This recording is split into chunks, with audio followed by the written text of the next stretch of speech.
lo habíamos presentado recién, es Luis Larraín. Hoy día está al frente de la Fundación Iguales, es ingeniero, fue modelo publicitario. Hoy día está en este rol bien político. Estuvo ayer todo el día en el Congreso a propósito de la votación. Finalmente, después de tanto tiempo de discusión en el Senado del ABP, el Acuerdo de Vida en Pareja. Queremos hablar sobre eso principalmente, pero también conocer más a Luis Larraín, que toma esta posición dentro de la sociedad en una fundación que está peleando por los derechos para todos. ¿Cómo estás, Luis? Muchas gracias por acompañarnos. Muchas gracias a ti, Beatriz, por la invitación.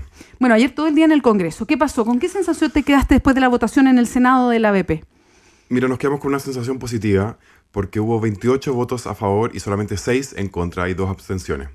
Eso te da un 82% de apoyo a la idea de legislar el ABP.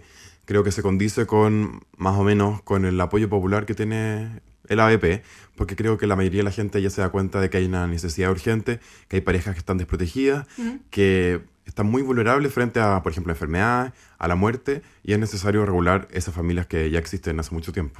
Ahora, para todos los que nos escuchan, que ya más o menos tienen su idea respecto a lo que significa este acuerdo de vida en pareja, ¿qué es lo que finalmente se está votando en el Congreso?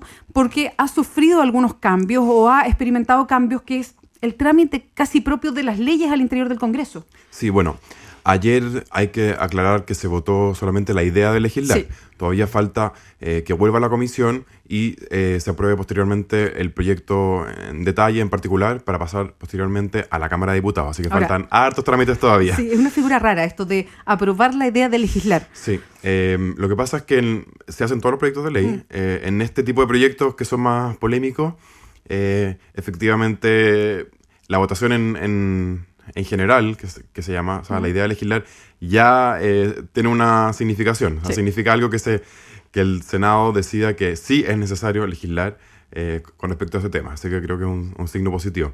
Hay otros temas en que la idea de legislar no es tema y se aprueba por 100%. Por ejemplo, por temas de desarrollo social, de pobreza, creo que hay un acuerdo transversal de que es necesario legislar.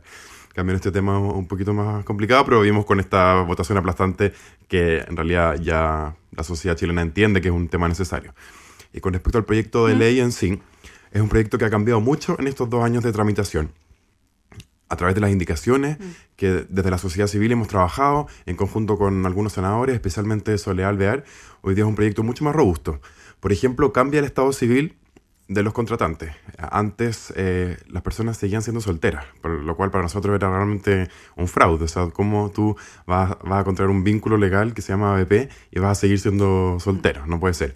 Así que ahora se creó el nuevo estado civil de conviviente legal y eso ya le da un estatus de reconocimiento de una relación familiar, que nosotros en esta disyuntiva hemos estado siempre por un lado entre los que creen que la ABP tiene que ser meramente patrimonial y nosotros los que creemos que la ABP es una institución familiar, porque es la vida familiar, la vida de pareja la que se está regulando. Entonces todas las indicaciones que nosotros hemos presentado apuntan a darle un carácter familiar a la ABP. Entonces el Estado Civil cambia, los tribunales de familia también lo logramos cambiar. El proyecto original decía que son los tribunales civiles que debían conocer las causas de la ABP. Nosotros logramos que fueran los tribunales de familia que tienen las competencias necesarias para ver casos de familia y ponen en la balanza factores que no son solamente económicos a la hora de fallar. También logramos que la comunidad de bienes se expanda a los bienes muebles sujetos a registro como automóviles o acciones, valores, y a los bienes inmuebles, como las propiedades.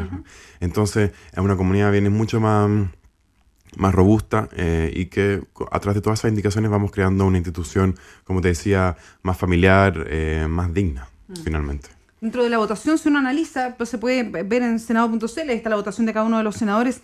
Son principalmente los senadores de la UDI, digo principalmente porque no son todos los que votaron en contra, hay algunos de Renovación Nacional que se abstuvieron, pero como decía Luis Larraín, fue robusta la aprobación de la idea de legislar, o sea, decir, bien, vamos a legislar sobre el acuerdo de vida en pareja. Luis, ¿tú te sientes un hombre de derecha?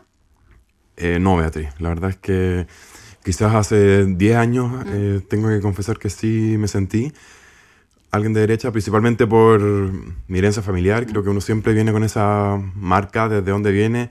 Es un poco como los equipos de fútbol. Es raro que uno, sobre todo cuando es muy joven, tenga posturas muy distintas a las de su papá. Sin embargo, creo que he ido creciendo. me he dado cuenta de cómo funciona el mundo y sobre todo me he dado cuenta de el grado de fundamentalismo de gran parte de la derecha chilena. Por lo tanto, la verdad es que no me siento parte de esa postura política, y menos en Chile. ¿Y cómo miras para atrás la participación tuya en el programa y sobre todo en los spots de la campaña del presidente Sebastián Piñera, que quizás fue uno de los puntos más destacados o más altos en la campaña de Sebastián Piñera, porque decía, mira, un hombre de derecha y lo pone de esta manera y con esta visualidad? Tú eras uno de los que encarnaba ahí la opción homosexual y decía, sí, vamos a avanzar en algo que puede ser hoy día el ABP, digamos, que estamos discutiendo. Sí, mira, más allá de que yo me identifique o no con la derecha, siento que es fundamental que en un país haya un respeto transversal por los derechos humanos de la diversidad sexual. Nosotros somos seres humanos como cualquier otra persona, merecemos derechos como cualquier otra persona, y por lo tanto creemos que no debe ser un tema de izquierda o derecha el hecho de apoyar simplemente algo tan simple como principios como la justicia, la igualdad, el respeto a los derechos humanos.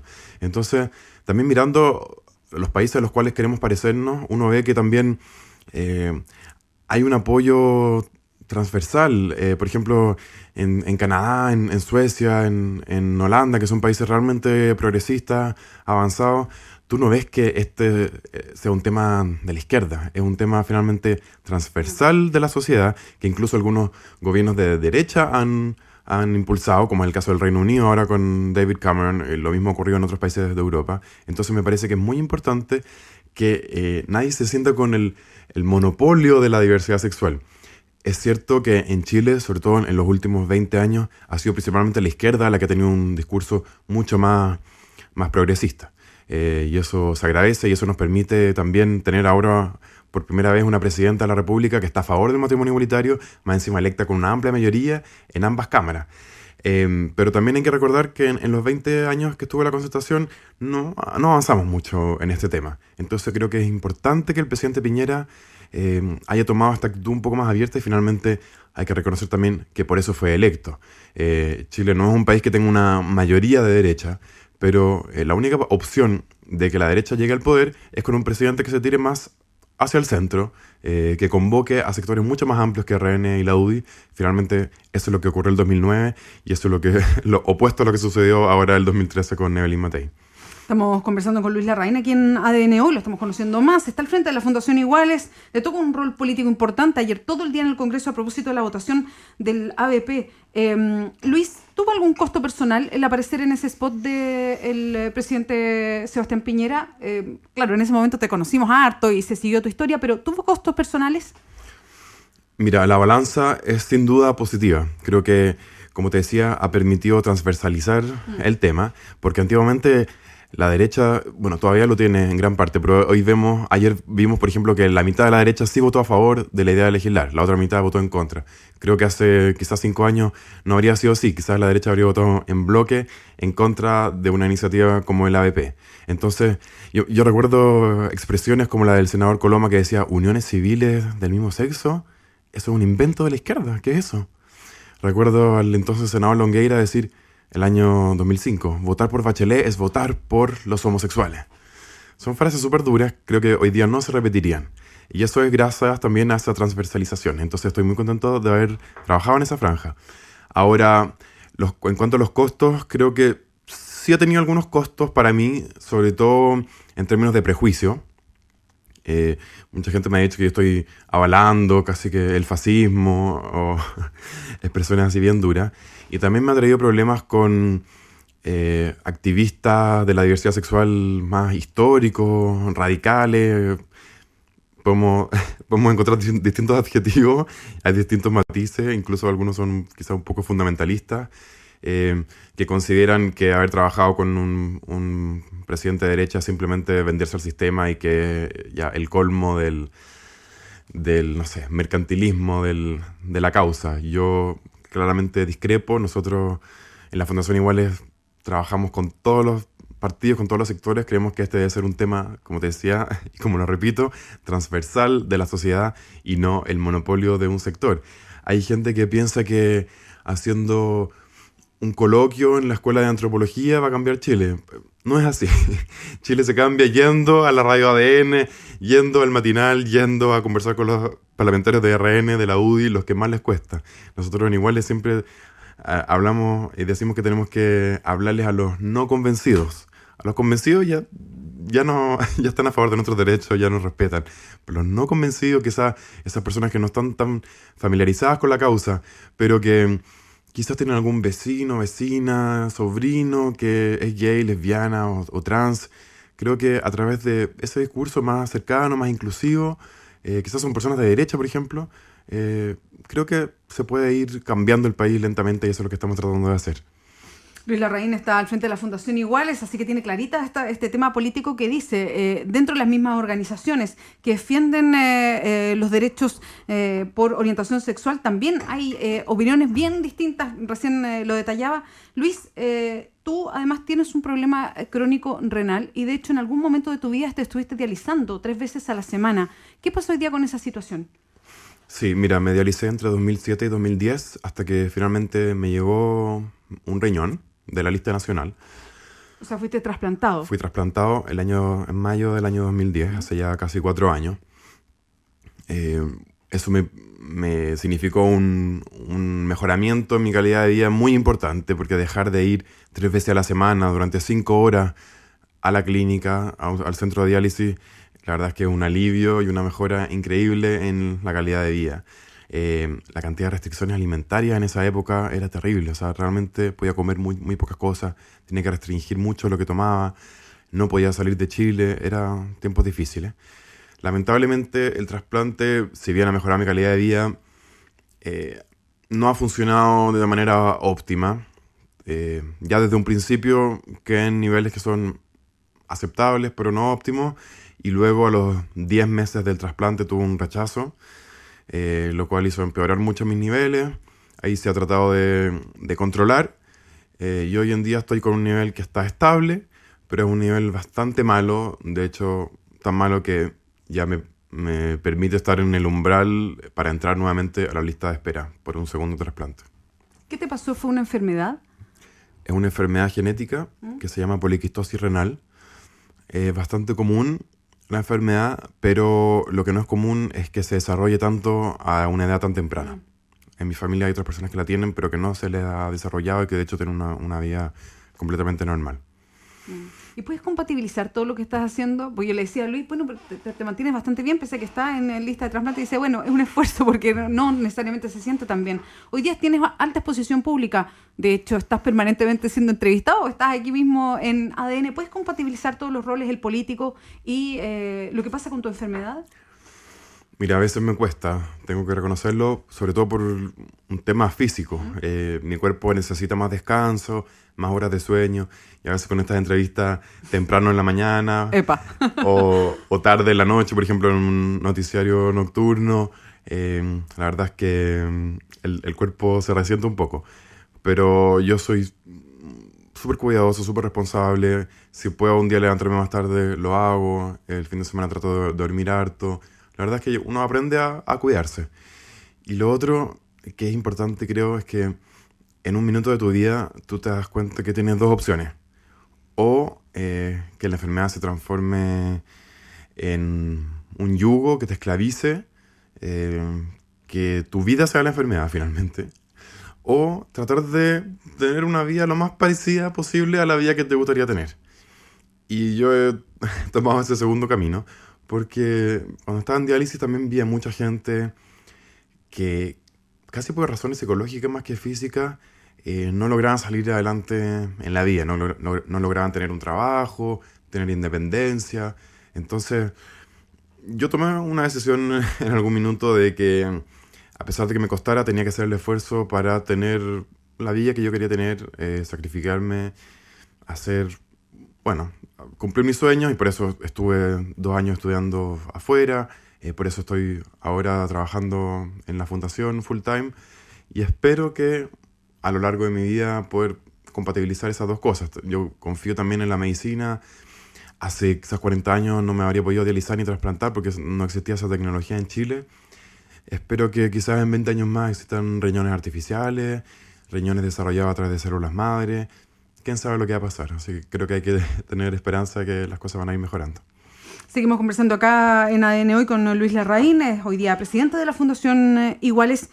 Luis, Jaime Parada, que es el vocero del Móvil, otra de las organizaciones que representa homosexuales, a lesbianas, lanzó en la Feria del Libro un libro que se llama Yo Gay. Y de alguna manera relata un poco su historia y cómo llegó también al activismo, de alguna manera. ¿Cómo fue tu propio proceso de contarle a tu familia, una familia que tú dices que uno señalaría más conservadora, tu papá trabajando en una fundación como Libertad y Desarrollo, ligado a la UDI, en fin? ¿Cómo fue este proceso de hablar con ellos, de decir que eres homosexual, contarles y abrirles tu vida? ¿Cómo fue tu proceso interno? A ver, fue un largo proceso. En mi caso, lo que fue más difícil era asumir yo mismo quién era y qué era. Recordemos que en esa época Chile era muy distinto a lo que es hoy día. El tema de la homosexualidad no estaba en los medios. Cuando yo era adolescente no existía ni siquiera internet, o al menos la gran mayoría de las familias en Chile no tenía internet. ¿Te sentías solo? Me sentía muy solo.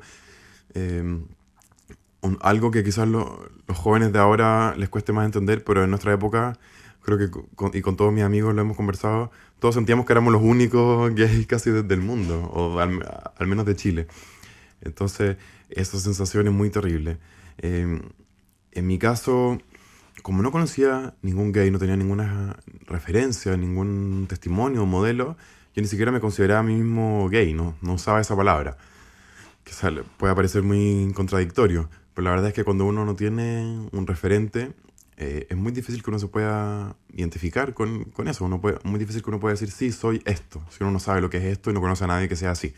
Entonces, en mi caso, yo sabía que tenía una atracción sexual por personas del mismo sexo, porque eso es algo muy patente, sobre todo para nosotros los hombres. Nosotros sabemos cuando sentimos atracción sexual por alguien, porque el cuerpo se manifiesta. Sin embargo, eso yo no lo asociaba con una identidad gay, porque, como te decía, no conocía a nadie con que me pudiera identificar.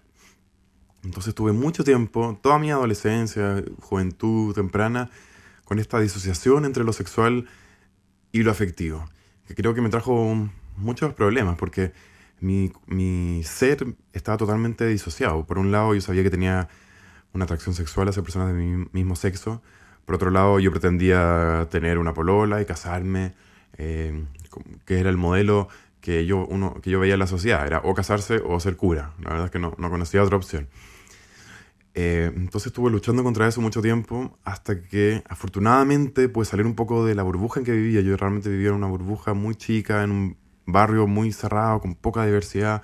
Vivía al lado del colegio, entonces realmente no conocía personas distintas, ni siquiera me paseaba mucho por la ciudad. Hasta que tuve la suerte de poder hacer un intercambio en Alemania, y ahí la verdad que se me abrió bastante el mundo. Conocí por primera vez gays que tenían una vida en pareja, feliz, súper plena, y ahí me empecé a dar cuenta de que parece que yo era eso.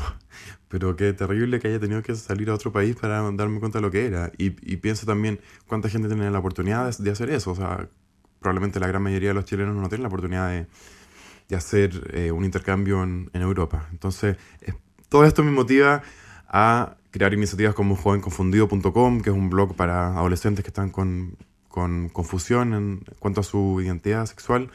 Yo también a crear la Fundación Iguales, porque siento que este tabú, esta cultura del secretismo, tiene un impacto muy negativo en una porción muy importante de la población, que no se atreve a ser quien es simplemente porque no tiene referentes, porque su familia no conoce el tema, porque tiene miedo. ¿Y te pasa que hablen contigo? ¿Que busquen consejo? Me pasó muchísimo. De hecho, era tanto el flujo de mensajes y de mails que recibía, que por eso me decidí a crear jovenconfundido.com. Porque llegó un minuto que ya no me podía juntar con cada uno, conversar, tomar un café. Y dije, bueno, tengo que crear una estrategia un poco más eficiente que permita que estos testimonios se democraticen, lleguen a más gente. Y hoy en día es impresionante, tú te das cuenta de la falta de políticas de Estado al respecto, porque Joven Confundido lo visita gente de España, Honduras, México, o sea, nos escriben de toda Iberoamérica, porque probablemente no haya una herramienta similar. Los colegios, el sistema educativo, los estados no se hacen cargo del tema. Luis, muchas gracias por acompañarnos, por compartir parte de tu vida, por contarnos de la proyección que tienes como presidente de la Fundación Iguales y la pega constante que van a tener. Lo tuviste en 2013 y se viene fuerte el 2014. Luis, muchas gracias y que te vaya muy bien. Gracias a ti, Beatriz. Que te vaya muy bien. Gracias a ti, Beatriz.